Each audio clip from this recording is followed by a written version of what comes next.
이제 요나서 4장으로 넘어가겠는데요. 요나서를 사실 준비하는 입장에서 준비를 하다 보면 계속 헷갈립니다. 어느 부분에서 헷갈리냐 하면 과연 이 요나서는 선교를 가라는데 목적을 둔 책이냐, 아니면 니느웨를 타켓으로 한 책이냐, 아니면 이스라엘 백성들을 향한 책이냐, 아니면 요나 선지자를 향한 책인가. 초점이 자꾸 왔다 갔다 해요, 책 자체가. 그래서 오늘 4장 1절서부터 4절까지 우리가 짧게 읽었어요. 이제 내일 새벽이면 요나서를 이제 마치게 됩니다. 성령님이 저와 여러분들에게 지혜를 주셔서 말씀의 본의로 이끌어 가시기를 소원합니다. 우리 어제는 하나님께서 니느웨 성을 향하여 심판하시려던 계획을 바꾸셨죠. 돌이키셨어요. 어제는 참 놀라운 광경을 보았습니다. 요나가 선교지격인 니느웨에 가서 선교를 했어요. 맞죠? 네, 선교를 했어요. 그런데 어떤 식으로 했습니까? 그냥 대충 했어요. 쉽게 얘기하면 그냥 억지로 했어요. 그러니까 몸은 명령을 따라 다시스로 가는 첫 번째 말씀보다는 제대로 니느웨의 성으로 향해서 몸은 움직였는데 여전히 몸은 안 따라주고 있죠? 마음은 안 따라주고 있어요. 그래서 계속 이런 표현 쓰죠. 평행선을 가고 있습니다. 누구와? 하나님과. 그러니까 아주 하나님과 요나 사이에는 구절마다 팽팽한 긴장감이 녹아져 있습니다. 그 지점을 잘 봐야 되는데, 제가 이제 4장 이제 마지막 장이란 말이에요. 여기까지 말씀을 여러분들과 함께 쫓아오면서 계속 의문이 드는 게 하나 생깁니다. 뭐냐면, 뭐 이렇게까지 요나와 미주알 고주알 시시콜콜이 감정 교류를 섞어가면서 하나님이 지금 응대해 오고 있단 말이에요. 어느 책에도 이 정도 분량을 할애한 경우가 그렇게 없어요. 그런데 요나하고는 아주 치밀하게 뭐 요즘 우리 흔히 쓰는 얘기처럼 밀당을 해가면서 지금 4장까지 왔어요. 그런데 하나님이 니느웨를 향한 멸망을 거두시고 그들에게 놀라운 해피엔딩으로 결말 짓는 걸 요나가 알았고 확인하면서 오늘 1절에서는 드디어 요나의 본심이 드러납니다. 4장 1절을 한번 볼까요? 요나가 매우 싫어하고, 싫어하는 정도가 아니에요. 그 다음에 뭐 했다고 돼 있어요? 열내고 불내고 성내며. 그래서 제가 참 이 양반도 참 대단한 사람이다. 나 어디서 알아봤냐 하면 그 이방 선원들에게 배에서 있었던 일 기억나시죠? 나를 들어서 어디에 던지라. 그때 알아봤어요. 그때 이게 보통 사람이 아니구나. 여러분, 그게 사실은 그래야 파도도 멈출 것이고 바람도 잦아들어서 여러분들이 안전하게 될 것입니다라는 어떤 불타는 헌신과 희생정신의 발로 같지 않아요. 그 행동마저도 사실은 하나님한테 꼭 대들은 것 같은 느낌을 지울 수가 없어요. 그러면 나 하나 끝내면 되지 뭐. 이런 느낌. 우리도 이제 너무 상황이 안 풀리고 꼬이고 하나님도 보기 싫고 막 이런 마음이 밀려올 때는 그런 생각이 당연히 일어난단 말이에요. 그러니까 나를 들어서 바다에 던지라. 이것이 썩 순수한 무슨 자기 희생이라든지 그래 보이질 않아요. 그런데 오늘 4장 1절을 보니까 하나님이 니느웨를 향해서 뜻을 돌이킨 걸 확인하고 요나가 매우 싫어하고 성내며 이렇게 돼 있어요. 그러니까 요나가 어쨌든 니느웨까지 와서 사흘길을 하루만 달랑 돌아다녔지만 그 행동은 도대체 뭐예요? 그 행동은 굉장히 가식적이라 그럴까요? 이중적이라 그럴까요? 이게 본심과 행동이 안 맞단 말이에요. 그래서 이건 단순한 신앙관계가 아니라 지금 단단히 하나님과 요나 사이에는 뭔가 이렇게 풀어야 될 큰 과제가 있어요. 아니, 그게 뭘까? 저도 이 요나서 4장 마지막 절까지의 결말이 굉장히 궁금해요. 내일 새벽에 꼭 나오시기 바랍니다. 굉장히 궁금해요. 자, 그리고 이제 요나가 자기 본의를 드러내는데 이렇게 얘기합니다. 여호와께 기도하여 이르되, 이 기도의 맥락에서 이루어진 내용을 잘 들여다보세요. 이르되 여호와여, 내가 고국에 있을 때, 이스라엘에 있을 때 그 말이겠죠. 있을 때 이러하겠다고 말씀하지 아니하였나이까? 그러니까 하나님께서 니느웨 성에 인애와 긍휼과 자비를 베푸실 것을 요나는 알고 있었다는 얘기일까요? 모르고 있었다는 얘기일까요? 그렇죠. 알고 있었다는 얘기예요. 점점 더 복잡해지죠? 요나 알고 있었어요. 그러니까 쉽게 얘기하면 하나님 내가 뭐라 그래서 그럴 줄 알았습니다. 그러면서 그 하나님의 성품에 대한 고백을 하는데 이런 고백을 해요. 그러므로 내가 빨리 다시스로 도망하였사오니, 그러니까 놀랍게도, 정말 놀랍게도 요나는 하나님이 니느웨 성에 자기가 가서 복음을 선포하면 그들이 회개하고 돌아올 것을 알고 있었어요. 요나는. 그래서 내가 도망가지 않았습니까? 정말 놀라운 얘기를 하는 거죠. 그러면서 하나님의 성품을 이렇게 소개합니다. 주께서는 은혜로우시며 자비로우시며 노하기를 더디하시며 인애가 크시니 뜻을 돌이켜 재앙을 내리지 아니하시는 하나님이신 줄을 내가 몰랐습니다. 알았습니다.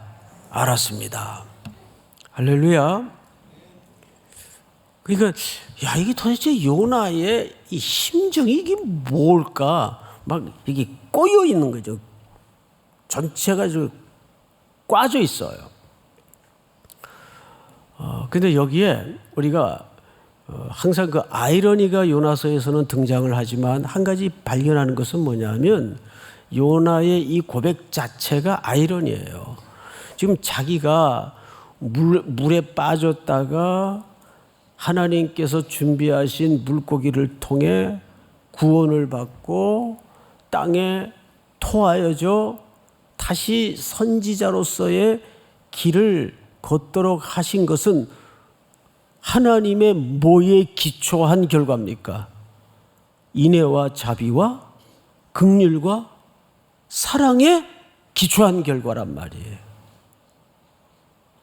그런데 지금 그 고백을 하면서도 요나의 어떤 마음의 태도와 하나님의 본의와는 지금 계속 엇박자를 내고 있어요. 그래서 2절을 한번 3절을 한번 볼까요? 여호와여 원하건대 이제 내 생명을 거두어 가소서. 사는 것보다 죽는 것이 내게 나음이니이다 하니. 성경에 보면 이와 비슷한 태도를 가졌던 리더들이 몇 명 있죠. 대표적으로 모세. 얼마나 백성들이 속을 썩였는지 금송아지 만들어 놓고 이는 우리를 애굽에서 이끌어낸 여호와로라. 그러자 모세가 너무 화가 나서 그 금송아지를 부서뜨리게 하고 전부 처벌을 합니다. 그리고 하나님 앞에 뭐라고 원성을 높이냐 하면 내가 이것들을 낳았습니까? 그래요. 성경에 보면 이걸 내가 낳았습니까? 왜 나한테 맡겨가지고 이렇게 내가 너무 오래 살았습니다. 뭐 그 얘기 쉽게 얘기하면. 또 한 명 기억나는 사람 없어요? 엘리야. 유명한 사람이죠. 열왕기상 19장에 보면 저 광야로 들어가서 로뎀나무 밑에서 들어 누워가지고 나 이제 여기서 끝내겠습니다. 내 생명을 취하소서. 그런데 이 모세나 엘리야는 공통점이 있어요. 그 사람들이 하나님 앞에 그런 태도를 취했던 것은 깊은 절망과 자기 존재에 대한 좌절 때문에 가졌던 태도입니다. 그게 공통점이에요. 근데 요나는 달라요. 요나는 말 그대로 하나님과 한번 정면으로 해보자는 뜻입니다. 죽으면 죽었지 난 못합니다. 안 합니다. 이건 무슨 얘기냐면 요나의 심정 밑바닥에는 이건 내 생각하고 너무 달라요 하나님, 그 뜻이에요. 무슨 소리인지 알겠어요? 이건 아니잖아요, 그 뜻이에요. 누가 하나님인지를 모르겠어요 지금. 굉장히 교만한 태도입니다. 사실은 나를 명해서 바다에 던지십시오. 이것도 굉장히 교만한 태도입니다. 사실은. 근데 요나가 지금 그것을 몰라요. 자기가 하나님 앞에 지금 어떻게 교만한 태도를 취하고 있는지 전혀 몰라요. 그래서 여러분 자기애가 너무 큰 사람은 그걸 보통 우리가 흔히들 하는 표현대로 나르시시즘이라 그래요. 자기애. 그런데 자기애 가운데에는 건강한 자기애가 있고 매우 위험한 자기애가 있어요. 자기 과잉. 그래서 내가 맞다가 아니라 나만 맞다. 이 주의예요. 자기가 맞을 수도 있지만 이 나르시시즘에 빠져 있는 인간형은 나만 맞다. 이게 소위 독재자들에게서 나타나는 병리 현상입니다. 역사적으로는 히틀러, 북쪽 집단, 그런 사람들이 자기를 주로 신격화하죠. 여러분 나치의 인사법 가운데 손을 들고 하는 인사 기억나시죠? 히틀러 앞에 뭐가 붙습니까? 하일입니다. 원래 독일 말로 하일 누구누구. 그 하일이라는 말이 무슨 뜻이에요? 구원자란 뜻이에요. 그러니까 나치의 히틀러는 결국 자기 숭배에 빠져 있는 거예요. 그 사람이 얼마나 위험하고 위험한 짓을 했죠. 좀 말이 안 되는 인간인가 하면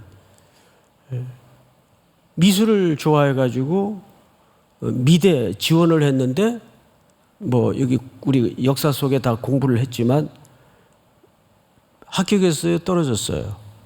떨어졌죠. 왜 떨어졌는지 아세요? 자기 실력은 50밖에 안 되는데 최고 미술 학교에 지원을 하니까 떨어지죠. 떨어졌으면 그 다음에 어떻게 해야 돼요? 겸손히 자기 주제를 파악하고 다시 공부를 하든가 해야 되는데 학장을 찾아갔어요. 그 학교 뭐 우리 식으로 얘기하면 교장 선생님을 찾아가 가지고 내가 떨어진 이유가 뭐냐? 이건 진짜 사이코죠. 예? 과대망상이죠. 그러니까 그런 사람들이 굉장히 극단적이죠. 나만 맞다는 거예요. 날 떨어뜨려? 뭐 이렇게 되는 거죠. 근데 지금 요나에게서 마치 그런 현상을 흘깃흘깃 봅니다. 사람이 평생 하나님 앞에 설 때까지 자기를 겸손히 둔다는 것은 부단히 그리고 매우 긴 싸움이에요. 요나는 지금 사실은 마치 그 하나님과 마주 오는 열차 같은 형국을 곳곳에서 드러내고 있습니다. 그건 뭔 얘기 같을까요? 아니에요. 그런 신앙의 요소는 우리 공동체 안에서의 우리는 보통 우리 생활 속에 말을 하는 습관이라든지 또 살아가는 태도라든지 언어들 보면 다 종교적이잖아요. 성도님, 형제자매님, 기도하겠습니다. 이런 문화 속에 우리가 지금 갇혀 있단 말이에요. 그러다 보니까 늘 우리는 신앙생활을 하고 있다고 생각을 해요. 이게 굉장히 위험한 겁니다. 그리고 그런 종교성을 또 종교는 항상 시간이 흐를수록 열광주의로 바뀌기가 딱 쉽습니다. 그러니까 독재자의 속성과 종교의 속성이 굉장히 유사할 때가 많아요. 이게 진짜 신앙이냐, 이게 진짜 종교성이냐를 헤아리고 구분하는 것이 아주 어렵습니다. 그러니까 사람들이 난 지금까지 내가 이렇게 깊은 수렁에 빠져 있는지조차 몰랐다고. 나중에 모든 것들이 오픈되고 나서야 깜짝 놀라는 경우가 굉장히 많습니다. 그래서 우리가 왜 감성과 정서에 신앙하는 기초하는 신앙이 위험한가? 그 신앙은 어디에 기초해야 돼요? 하나님의 말씀에 기초해야 되는 거예요. 그리고 요즘은 느낌이 주인이 된 세상이잖아요. 내가 그렇게 느꼈단 말이에요. 내가 기분이 나빴다 그 말이에요. 팩트는 중요하지 않아요. 뭐가 진리냐는 그렇게 중요한 시대가 아닙니다, 지금. 세상이 그렇게 돼버리고 말았어요. 여기도 보니까 요나가 싫어하고 성내고, 이거 지금 요나의 이 심령 상태가 다분히 정도가 아니라 어디에 얹어져 있는 거죠? 자기 기분, 자기 감정, 자기 견해에 얹어져 있는 겁니다. 하나님의 계획과 그분의 주권의 기초에서는 지금 볼 수 있는 마음도 없고 그러기도 싫고, 이거 얼마나 완악한 태도입니까, 사실은. 그래서 니느웨 성의 요나의 그 하루길 선교는 뭐 굳이 선교라고 할 게 없어요. 사실은 전부 누가 지어놓은 밥입니까? 하나님이 지어놓은 밥입니다. 우리가 첫날 요나서를 시작하면서 월요일 날 이 요나서가 얹어졌던 시대적 배경을 BC 8세기로 봤습니다. 왜? 성경 창구 구조를 찾아보니까 이때가 여로보암 2세 때란 말이에요. 여로보암 2세. 여로보암 2세 때면 아수르의 상태는 어땠고 북이스라엘의 상태는 어땠는지 성경 전체에서 나와요. 참 놀라운 것은 그래서 성경을 해석하거나 풀어내거나 읽을 때에도 역사의 배경이 아주 중요합니다. 이스라엘이 최고 전성기를 구가할 때예요. 영토도 굉장히 넓어져 있을 때입니다. 수입도 빵빵할 때예요. 그런데 역설스럽게도 이스라엘이 가장 우상숭배와 음행과 타락을 치닫던 시대가 여로보암 2세 시대입니다. 그런데 그 비슷한 시기에 아수르의 상황은 어땠는가? 역사가들의 기록을 슬쩍 보면 가장 환난과 기근의 시대.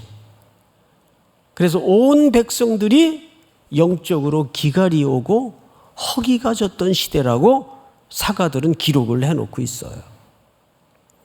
그러니까 니느웨는 아수르를 대표하는 도성인데 이미 하나님께서 시대적으로 영혼의 허기와 공고함으로 누가 와서 복음을 던지든지 그것이 그냥 단순히 심판의 메시지든지 복음을 듣도록 돼 있었던 겁니다. 하나님께서 그렇게 주권적 손길을 통해서 만져 놓으신 거예요. 그래서 전도든지 선교든지 절대 실패란 있을 수 없고 안 하는 것만이 실패다. 누가 다 작업해 놓으십니까? 그러니까 우리가 이런 특세를 출발하면서 하나님 앞에 씨름하는 이유도 뭐냐 하면 우리가 밟을 땅, 만날 영혼들을 향해서 하나님 우리의 말재주나 애씀도 순종으로 이루어지겠지만 먼저 하나님이 앞서 행하시고 앞서 모든 것들을 예비케 하여 주시옵소서. 이 기도를 하는 거예요. 믿습니까? 근데 단순히 이것이 선교나 전도의 영역에서만 통하는 원리가 아니란 말이에요. 이것은 우리의 모든 인생의 길목 곳곳에서도 반드시 적용돼야 될 순종이란 말입니다. 자, 성경을 다시 보시면 4절 우리 한번 같이 읽읍시다. 4절 시작. 여호와께서 이르시되 내가 성내는 것이 옳으냐 하시니라. 네, 이제 하나님도 한마디 하십니다. 내가 지금 성질을 내고 있는데 네가 성내는 것이 옳으냐? 이거를 제가 좀 자주 쓰는 표현 가운데 신정론적 질문이라는 말을 욥기 강해를 할 때 썼던 적이 있어요. 신정론적 질문. 그래서 이 요나서는 사실 어떤 의미에서는 피조물인 인간과 창조주요 주인이신 하나님과의 사이에서 신정론적 질문을 해야 되는 책입니다. 단순히 요나가 이방인들 구원받는 게 너무 싫어서 꼭 그런 건 아니거든요. 왜냐하면 여러분 선상에서 어쨌거나 요나는 풍랑이 일고 바람이 불고 대풍이 일어나서 배가 엎어질 듯 모든 사람이 죽게 생겼으니까 나를 들어서 바다에 던지면 이 배가 조용해질 거요. 당신들의 생명에는 지장이 없을 거요. 그 배 안에 사람들이 다 유대인만 있었습니까? 이방인들이었습니까? 이방인들이었단 말이에요. 그러니까 우리가 단선적으로 이방인들이 구원받는 게 너무 싫어서가 아니라 니느웨에 타켓이 있는 거예요. 니느웨는 역사적으로 또 지역적으로도 이스라엘과 오랜 앙숙을 넘어서 괴롭힘을 당했던 나라입니다. 그 아수르 때문에. 그런데 나중에 이스라엘이 어느 나라에 의해서 망합니까? 그 아수르에 의해서 망해요. 그래서 이것은 하나님의 역사의 긴 안목에서 사실은 이스라엘 백성들에게 미리 경고하시는 확성기라고 봐도 틀리지 않습니다. 이렇게 니느웨, 너희들이 끔찍히 싫어하는 니느웨의 성도 짐승까지 회개를 하고 돌아오는 역사를 봐라. 그러면 그런 실제의 역사를 목격하면서 하나님이 빗대어 이스라엘에게 말하고 싶은 게 뭘까요? 그런 너희는 본토 자식인데 본 이스라엘의 자녀인데 어쩜 그렇게 완약하냐? 역설적으로 경고를 하시는 말씀이에요. 사실은. 그러니까 요나는 단순히 이방인들이 구원받는 게 말도 안 돼서가 아니라 오랜 역사 동안에 그 본토와 이스라엘 하나님의 백성들을 망가뜨리고 침략해서 잔혹하게 나움서 소선지서를 읽어보면 이스라엘이 얼마나 잔악한 짓을 했는지 그 군대가 한번 떴다 하면 산천초목이 흔들릴 정도로 공포의 대상이었어요. 그러니까 이 약한 조그만 나라를 아수르는 얼마나 잔혹하게 역사적으로 괴롭혀 왔는지 알 수가 없어요. 정말 꿈에 나타날까봐 넌더리가 나고 신물이 났던 나라입니다. 그런데 생각을 해보세요. 그 도성 한복판에 가서 그들의 해피엔딩을 위해서 복음을 전하라니 아무리 하나님의 종이라도 예 알겠습니다. 쉬운 문제일까요? 근데 문제는 우리 그놈은 뭘 봐야 될까요? 항상 자주 드리는 말씀처럼 하나님은 옳은 일을 하시는 분이 아니고 그분이 하시는 일이 언제나 옳다. 이게 누구의 주권을 넘어가야 될까? 하나님의 주권을 인정하는 자리까지 우리 신앙이 한꺼풀 넘어가지 않으면 우리는 이 고백을 할 수가 없어요. 그래서 앤드류 머레이의 겸손이라는 정의를 보면 겸손이 뭐냐? 내게 일어난 일에 대해서 이상하게 생각하지 않는 태도.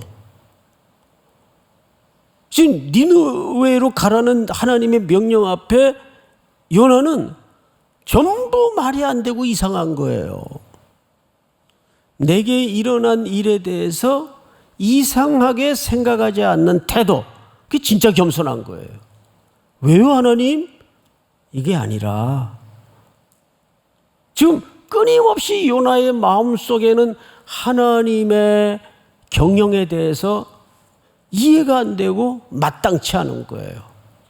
그러니까 요나는 굉장히 성격이 좀 강했던 사람 같아요. INFJ가 아니었겠는가? 네? 그렇게 추측이 돼요. 추측이. 근데 정말 강한 것은 부드러운 것입니다. 맞죠, 여러분? 그러니까 넉넉하고 강한 사람은 의외로 부드럽고 온유해요. 그래서 온유라는 이 프라우스라는 개념은 성경에서 절제된 힘을 얘기합니다. 말랑말랑한 힘을 얘기합니다. 근데 항상 강하기만 한 사람은 어디 지점에선가는 그 컴플렉스를 안고 있는 거예요. 깊은 컴플렉스 때문에 그거를 감추기 위해서 겉으로 드러난 시간과 인생의 시간 속에 과대포장을 하게 돼 있죠. 그래서 허세를 부리고 과시를 하고 싶어하고 그걸로 자기를 증명해내고 싶은 욕구가 저 밑에 컴플렉스에서부터 튀어나오는 거예요. 뭐 굳이 거기까지 안 들어가도 어쨌든 이 요나는 나타난 성격과 캐릭터만 보면 그런 아류 중에 한 인물 같아 보입니다. 너무 강해요, 사람이. 그래서 요나서의 결말이 그렇게 썩 유쾌하게 끝나질 않아요. 그런데 여기에 하나님 시선에서 우리는 결론적으로 볼 필요가 있어요. 하나님은 이런 요나의 말도 안 되는 떼쓰는 어린아이 같은 투정에 대해서 일일이 대꾸해 주시고 일일이 함께 해 주시고 일일이 응대해 주신다는데 초점이 있어요. 아마 그냥 제 성격만 같아도 야, 하라면 하지 뭐 이렇게 잔소리가 많냐 너는. 막 그랬을 거예요. 야단을 쳤을 거예요. 근데 하나님이면 더 해도 누가 뭐라 그럴 사람 없잖아요. 너 피조물인 주제에 모르게 너 말이 많어 가라면 가지. 네가 하냐 내가 다 해놓는 건데 그럴 수도 있지 않겠어요? 하나님 입장에서. 근데 이 무지몽매한 한 인간에 불과한 존재가 한 도성의 구원의 문제에 대해서 지 주장을 고집하고 뭐 화를 내고 사실 어디다 화를 내요? 하나님이 하시는 일인데.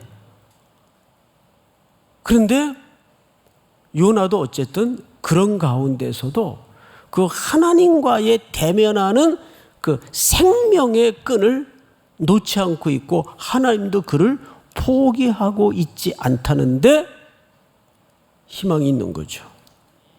믿습니까? 그래서 여러분 기도할 때는 막 그냥 정신없이 막 쏟아내기만 하지 마시고 하나님 표정도 좀 보고 하나님 말씀도 좀 듣고. 대개 이제 그 자기 얘기가 강한 사람은 자기 얘기만 해요. 계속 자기 얘기만 해요. 상대방 말을 하나님 뭐라고 내 말 좀 끝까지 들어보시고 막 계속 퍼부어요. 예? 하나님 말씀하려고 그럴 때 끊고 들어오지 마시고 좀 듣고 가세요. 듣고. 할렐루야. 예. 그래야 하나님도 이 특세 보람을 가지시지. 쟤 또 오늘 지 말만 하고 나가네. 그러면 어떡하겠어요. 우리 청년들, 우리는 다 연약합니다. 부족합니다. 완전하지 않습니다. 우리가 신앙생활을 할수록 그분의 생명과 그분의 인격과 그분의 신격과 깊이 젖어지고 호흡하는 훈련이 있어지기를 소원합니다. 평행성은 달릴지라도 그 끈을, 주도권을 하나님이 붙들고 있다는 사실 앞에 우리는 넉넉한 평안함이 있는 겁니다. 믿습니까? 주는 완전합니다. 우리 찬양할까요?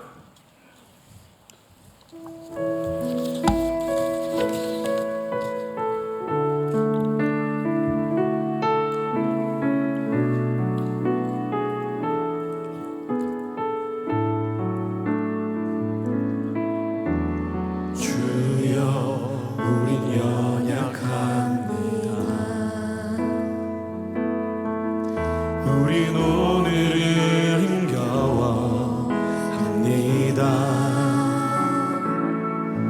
주 뜻 이루며 살기에 부족합니다. 우린 연약합니다. 주여 우린 넘어집니다. 주여 우린 넘어집니다.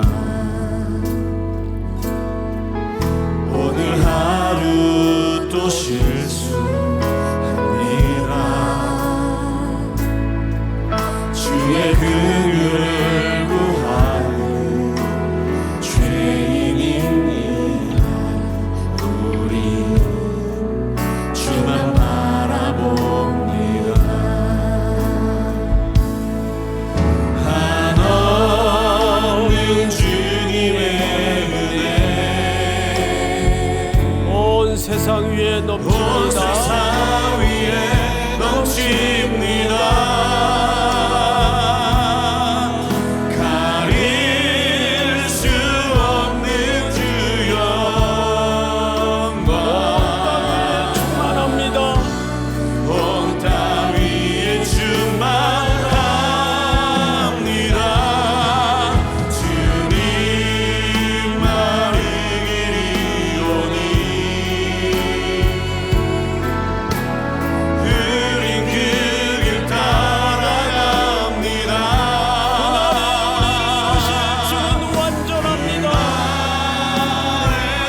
우리 이루시 주를 완전 우리 다 같이 오른손을 높이 들고 한없는 주님의 은혜 한없는 주님의 은혜 온 세상 위에 넘칩니다. 가릴 수 없는 주 영광 온 땅 위에 충만합니다.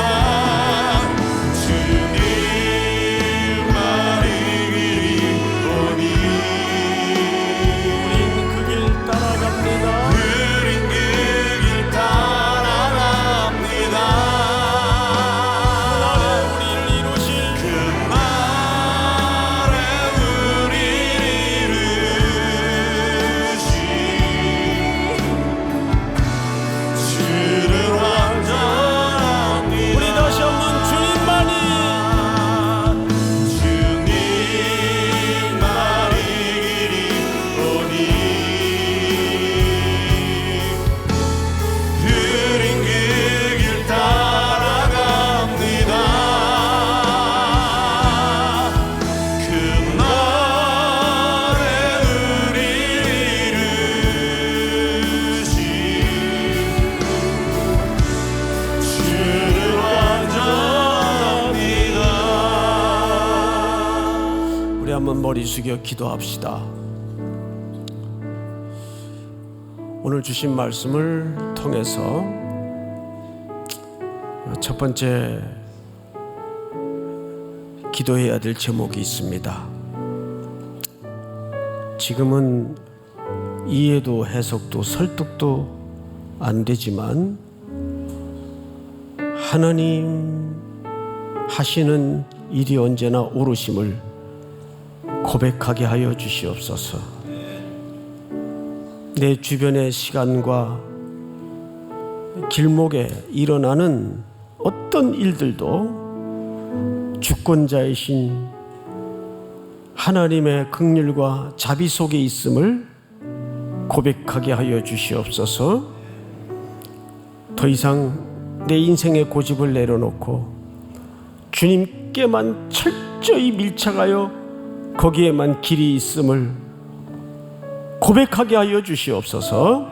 우리 이 시간 다 같이 한번 주여 부른 다음에 소리내어 통성으로 기도합니다. 주여